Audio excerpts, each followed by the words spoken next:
Start. संविधान निर्माताओं जिस आरक्षण को मात्र 10 वर्ष में सामाजिक न्याय प्राप्त करने के एक अपरिहार्य साधन के रूप में कल्पित किया था, वही पिछले 6 दशक से अनुसूचित जाति एवं अनुसूचित जनजातियों की तथा पिछले 3 दशकों से अन्य पिछड़ा वर्ग की वोट बैंक राजनीति का आधार बनता हुआ अब विधानसभाओं एवं लोकसभाओं के चुनावों में जातिगत भेदभाव, वैमनस्य, टकराहट और सामाजिक विखंडन का बवंडर बन चुका है।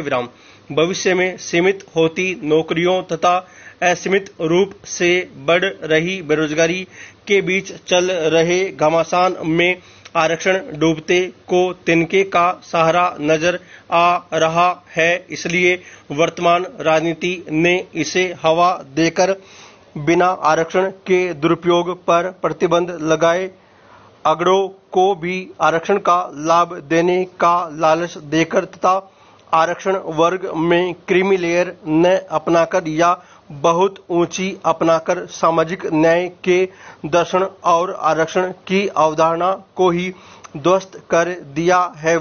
अतः भारतीय समाज के सामने अब चुनौती सामाजिक न्याय के आधार पर सामाजिक समता स्थापित करने की, कम और सामाजिक विखंडन से बचकर सामाजिक सामंजस्य प्राप्त करने की अधिक हो गई है।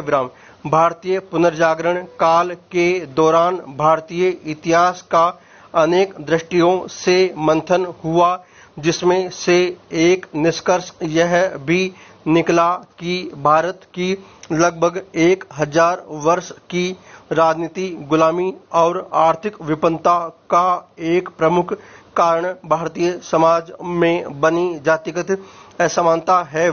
इस असमानता से भारतीय समाज संगठित नहीं हो पाया, बल्कि एक दूसरे को नीचा दिखाने में अपनी अपनी जातियों और उपजातियों में सिमटते जाने से सामाजिक कलहों में उलझे रहे।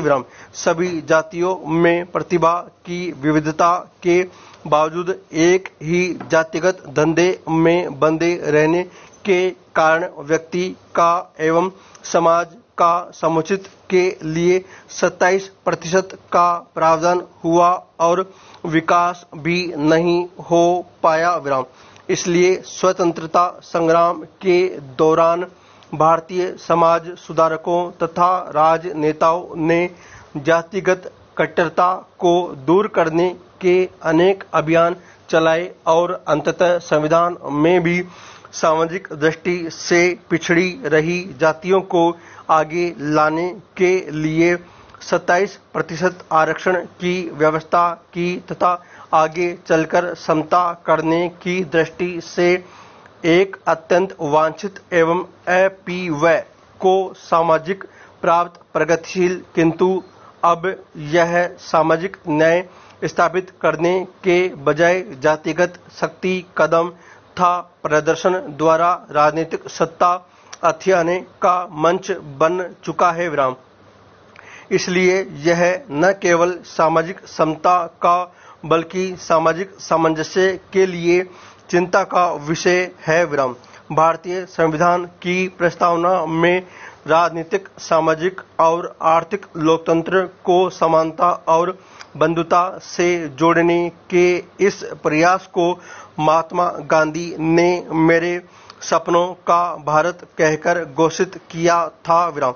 उन्होंने कहा था, ऐसा भारत जिसमें गरीब से गरीब भी यह समझेगा कि यह उसका देश है, जिसके निर्माण में उसका भी हाथ है। वह भारत जिसमें सभी समुदाय पूर्णतया समरस होकर रहेंगे। ऐसे भारत में अस्पृश्यता के शाप के लिए कोई स्थान नहीं होगा। स्त्री और पुरुष समान अधिकारों का उपभोग करेंगे। इसी पृष्ठभूमि में संविधान के अनुच्छेद 15 में समता को लेकर यह प्रावधान रखते हुए भी कि राज्य किसी नागरिक के विरुद्ध धर्म, मूल, वंश, जाति, लिंग, जन्म स्थान या इसमें से किसी के आधार पर कोई विभेद नहीं करेगा। इसी अनुच्छेद के खंड 4 में यह व्यवस्था है कि अनुच्छेद की अथवा अनुच्छेद 29 के खंड 2 की कोई नीति राज्य को सामाजिक और आर्थिक दृष्टि से पिछड़े हुए नागरिकों के किन्हीं वर्गों की उन्नति हेतु या अनुसूचित जातियों जनजातियों के लिए कोई विशेष उपबंध हेतु करने से निवारित नहीं करेगी। साथ ही यह स्पष्ट किया है कि राज्य पिछड़े वर्गों के सदस्यों हेतु या अनुसूचित जातियों जनजातियों के लिए सार्वजनिक संस्थाओं में स्थानों का आरक्षण कर या उन्हें शुल्क में रियायत दे। अनुच्छेद 16-4 में उल्लेख है कि राज्य पिछड़े हुए नागरिकों के किसी वर्ग के पक्ष में जिनका राज्य की राय में राज्य के अधीन सेवाओं में पर्याप्त प्रतिनिधित्व नहीं है, पदों के आरक्षण के लिए उपबंध कर सकती है।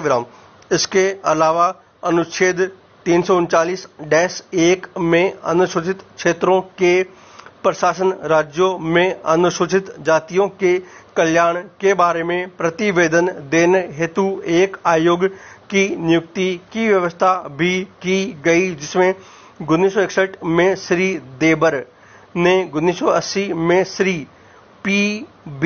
मंडल ने अपने प्रतिवेदन दिए।